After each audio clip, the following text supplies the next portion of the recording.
You can speak Mandarin, but you can't understand the basic daily conversation of the native speakers. Why? This is a really common problem with any language learner, including myself. Even as a native Chinese speaker, I'm struggling with understanding some native speakers. For example, 是啊，确实来讲，你再比人家领先一点的话，我跟你起就一定那个健康发展。 And as we all know, every single TV show in China has subtitles. One of the reasons I think is that even the native speakers sometimes struggle to understand the TV shows without subtitles, or they misunderstand the content. And that's what we are going to talk about today. Why you can speak Mandarin but you can't understand the native speakers. And I will give some actionable tips based on my experience, and hopefully this will help you to fix this problem. So the first reason is the accents. So you know the population of China is huge. There are over 1.3 billion people speak Mandarin, and in China there are over 85 dialects. And Mandarin only became the official language of China since 1955. So almost everyone in China growing up learning their own accent and Mandarin in the meantime. So it's very common that you meet a Chinese and he's speaking Mandarin with their own accent from their dialect. And additionally, every single one has their unique way of saying words and personal way of expressing themselves. And living in Guangzhou, I meet lots of people who speak not standard Mandarin every single day. And some of them are really challenging for me to understand in the beginning. Let me give you an example. 比较多一点，那一组你比较少一点，基本上这些呢，And depending on where the Chinese is coming from, they will have some really similar accents. For example, people from Sichuan would very highly likely mix up ne and le. 大溺水手、调尿，最离谱的还是流尿。 And people from Fujian might mix up fe, he.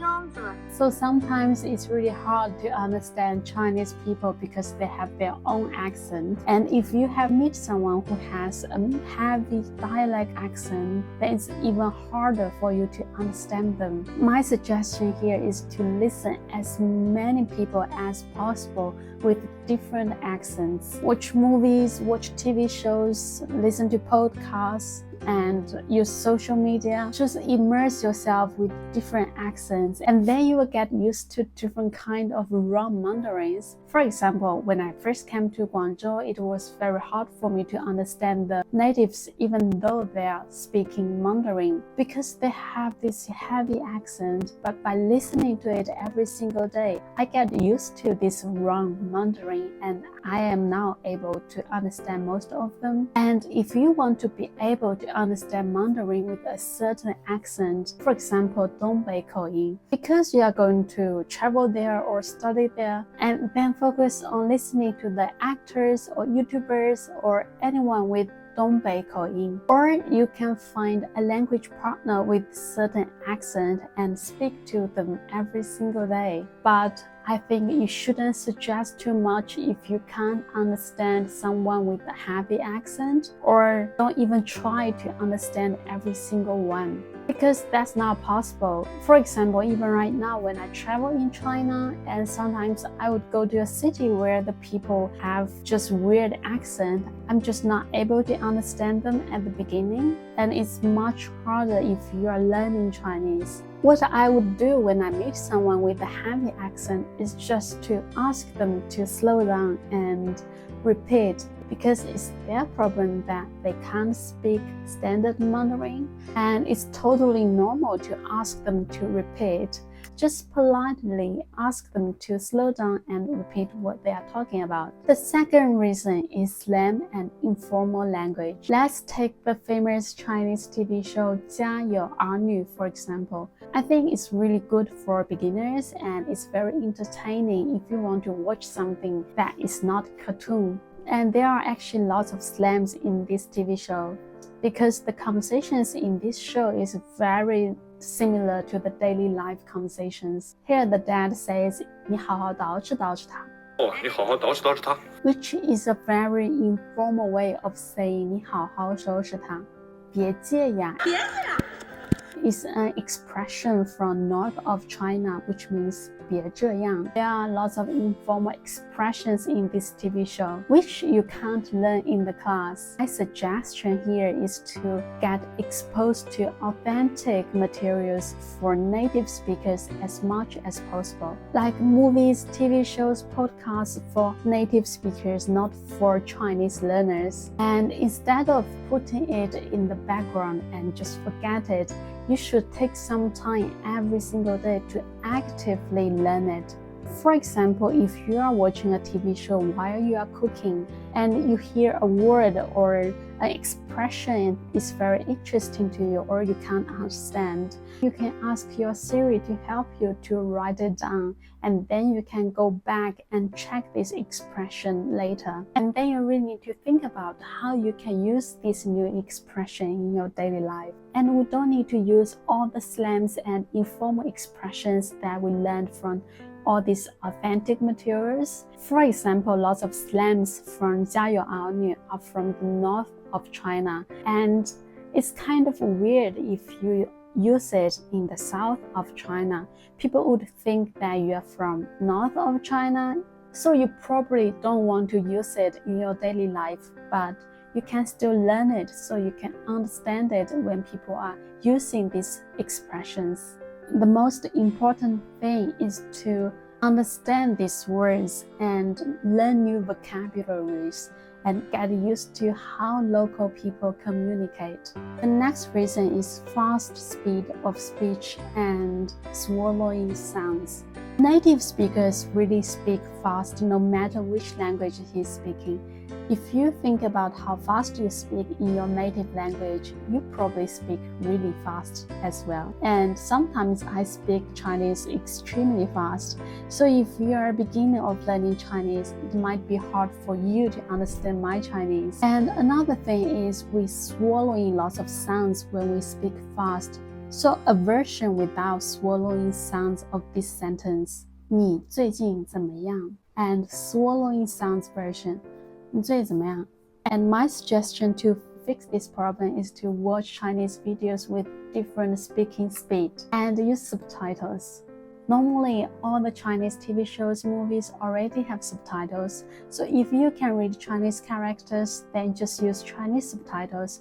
Otherwise, use English subtitles. Subtitles can be really helpful to understand what people are talking about, and pay attention to the sentences that you can't understand and listen to it for a couple times. And also use slower speed materials at the beginning and slowly change to faster speed videos. And I think we just need to really practice and listen more, and we will get better at this gradually. The next reason is homophones. Chinese is a tonal language, so the same syllables with different tones can have different meanings, and even the same syllables with the same tones can have different meaning as well, which can add an extra layer of complexity to understand Chinese. For example, 快点做作业，今天洗一下毛巾，我很生气，他买汽车前也不和我商量一下。It's really hard to understand these sentences if you don't know the meaning of the characters of similar sounds. And because of this, there are lots of interesting expressions in Chinese as well.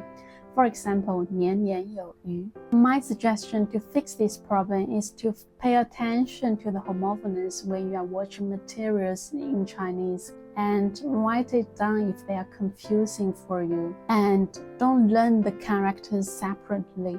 Learn the characters in context. For example, 做作业 is a combination of 3 characters, which means do homework. There are 2 homophones in this expression, but by learning this phrase, you'll be able to understand it the next time when you hear it. The next reason is because of the classic Chinese. Even though classic Chinese is not used in daily life anymore, but you can still see it from time to time, especially if you're watching TV shows like 甄嬛传, which are using a combination of classic Chinese and modern Chinese. It's hard for Chinese learners to understand this language because you are more used to modern language and you may not have had the exposure to the classic Chinese and cultural reference in the classic Chinese dramas. And I mean, even for native speakers, it's hard to understand this kind of dramas if you're not used to this type of content. However, I don't think every single one needs to understand this kind of classic Chinese, especially in the context of classic Chinese dramas. But if you are interested in Chinese culture or if you're interested in Chinese history, you might want to learn classic Chinese. And the tips to fix this is to watch, of course, classic Chinese dramas and use subtitles. Subtitles can help you to follow the dialogue and understand the vocabularies or expressions that you are not familiar with.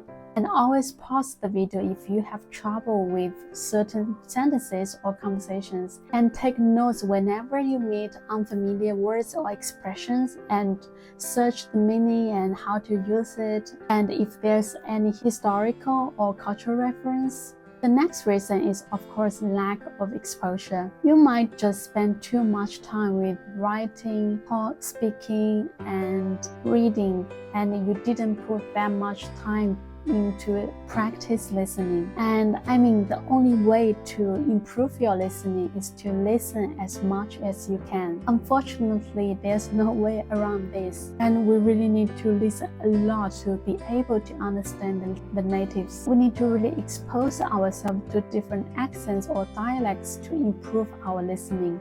And to fix this, you just need to find materials that you're really interested. It can be YouTube videos, TV shows, movies, podcasts, and social media. The key point is to immerse yourself with the language. Listen to the materials as much as you can, just like you are living in China. Like when you're cooking, when you're working, when you're on your way to work, when we are having a break. And use this language even if you want to Google something or if you don't understand something. For example, today I want to cook something. Instead of using my own native Chinese, I would search in English or Portuguese how to cook something. And in this way, I will find videos about this topic from different people with different accent, different type of speaking speed, and I will practice my listening to this topic. And I really recommend you to spend a certain amount of time every single day to study the materials. By study, I mean really sit down and take notes and write down the things that you don't understand. Listen a few times the sentences that you can't understand until you can understand it. Listen, listen, and listen. And that's all for today's video. If you like this video, don't forget to click like and subscribe for more content like this to support this channel. This means the world for me. Here is another video about learning Chinese. If you are interested, you might want to check it out. See you next time. Bye bye.